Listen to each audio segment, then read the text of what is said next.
ঈসা আলাইহিস সালাম দাজ্জালকে মারার পরে আরেকটা প্রজাতি বের হবে, এর নাম ইয়াজুজ আর মাজুজ। নাম শুনেছেন? এই যে এই সূরার মধ্যেই আছে, এই সূরা কাহাফের কথা বললাম না, সূরা কাহাফের পিছনের দিকে আছে ইন্না ইয়াজুজ ওয়া মাজুজ মুফসিদুনা ফিল আরদ। যুলকারনাইন বাদশার কথা পড়বেন, তিনি যে দেয়াল নির্মাণ করে দিয়েছিলেন লোহা এবং তামা দিয়ে, মনে আছে, পড়েছেন?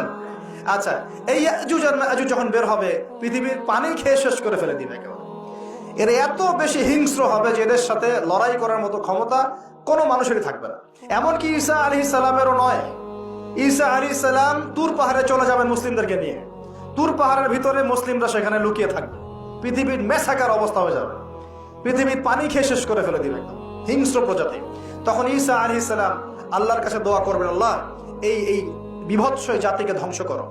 আল্লাহ রাব্বুল আলামিন তখন ওই ইয়াজুজ আর মাজুজের এই কাঁধে, ঠিক কাঁধের মাঝখানে একটা ভাইরাস জন্ম দিবেন। কি জন্ম দিবেন?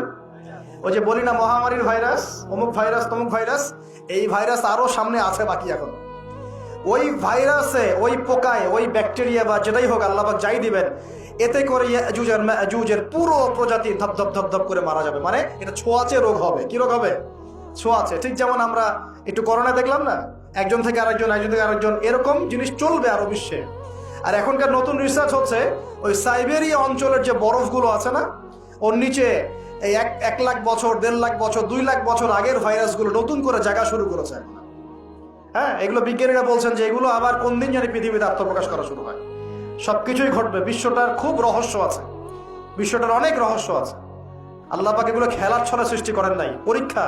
লিয়াবলুয়াকুম আইয়ুকুম আহসানু আমালা, আল্লাহ পাক বলেছেন। এরপরে ইয়াজুজ আর মাজুজের সব প্রজাতি মারা যাবে। নবীজি বলছেন জমিনে কোনো জায়গায় ফাঁকা থাকবে না, সমস্ত জায়গাতেই ওদের দেহ পড়ে থাকবে। আল্লাহু আকবার।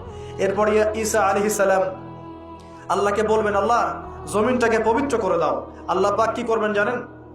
বড় বড় নখরওয়ালা, বড় বড় নখ আছে, নখ দেখেছেন? বড় বড় বড় বড় নখওয়ালা একটা স্পেশাল প্রজাতির পাখি আল্লাহ পাঠাবেন। কি পাঠাবেন? পাখি। এটা কোন পাখি, কি নাম আমরা জানি না, মহাবিশ্বের কোন জায়গা থেকে আসবে তাও জানি না, পৃথিবীতে আছে কিনা তাও জানি না, আল্লাহ পাঠাবেন। আবাবিল, তয়রন আবাবিল যখন আল্লাহ পাখি পাঠিয়েছিলেন না, ওয়ারসালা আলাইহিম তয়রন আবাবিল, আসলে ওই পাখির নাম কিন্তু আবাবিল না, আবাবিল মানে হচ্ছে ঝাঁকে ঝাঁকে। তো ওই পাখি কি আর দেখা গেছে? ওই রকম করে পাথর কেউ নিক্ষেপ করেছে? আর ঠিক এরকম করে বিশ্ববাসীরা দেখবে একটা ডালিমের নিচে একটা পরিবার আশ্রয় নিতে পারবে। এত স্পেসিফিকলি বলা হয়েছে হাদিসগুলোতে। নবী সাল্লাল্লাহু আলাইহি সাল্লাম বলেছেন যে 10 জন ঘোড়সাওয়ার, কয়জন ঘোড়সাওয়ার? 10 জন ঘোড়সাওয়ার বের হবে ইমাম মাহদির সময়, যারা খোঁজ নিতে যাবে যে দেখি দাজ্জাল বের হয়েছে কিনা। ঘোড়ায় করে খোঁজ নিতে যাবে, দেখি দাজ্জাল বের হয়েছে কিনা। ওই 10, নবীজি বলছেন আমি ওই 10 জনের নামও জানি, ওদের বাবার নামও জানি। সুবহান। এত স্পেসিফিক জ্ঞান দেওয়া হয়েছে আল্লাহর পক্ষ থেকে নবী সাল্লাল্লাহু আলাইহি ওয়াসাল্লামকে। তার হাদিস থেকে বলছি ডালিমের নিচে পরিবার আশ্রয় নিতে পারে। তো অনেকে হয়তো হাসবে, কি বলে একটু উল্টা পাল্টা কথা, তাই না? নাস্তিকরা মনে করতে পারে যে হাসবে, আর হাহারি এক দিয়ে রেখে দেবে। এখন মানুষ ফেসবুকের মতো চিন্তা করে, ফেসবুকের মতো হাসে, ফেসবুকের মতো কাঁদে। মানুষ এখন রোবটিক হয়ে গেছে আর কি। ঠিক আছে? আচ্ছা, তো এরপর কি? এরপরে বরকতের এই সময়টা শেষ হয়ে যাবে কখন? যখন মানুষ আবার সেই জেনা, পাপ, শিরিক, কুফর এগুলোতে লিপ্ত হবে। আল্লাহ রাসূল বলছেন এমন একটা মানুষও বাকি থাকবে না, একটা মানুষও না যে খালি লা ইলাহা ইল্লাল্লাহ কালিমাটা পড়তে জানে, এমন একটা মানুষও বাকি থাকবে না। বলেন নাউযুবিল্লাহ। ওরা হবে এই পৃথিবীর সবচেয়ে নিকৃষ্ট মানুষ। ওদের চেয়ে নিকৃষ্ট কোনো মানুষ এই পৃথিবীতে হবে না। এখনো কি এরকম সময় আসে নাই? এখন কি লা ইলাহা ইল্লাল্লাহ আছে না? আছে, হ্যাঁ, হয়তো তার পূর্ণাঙ্গ প্রয়োগটা নাই, কিন্তু কালিমা তো আছে কিনা? তখন নবীজি বলছেন এমন একটা যুগ আসবে যে লা ইলাহা ইল্লাল্লাহ বলার মতো একটা মানুষ খুঁজে পাওয়া যাবে না। আর মানুষ রাস্তাঘাটে কুকুরের মতো জেনা করবে।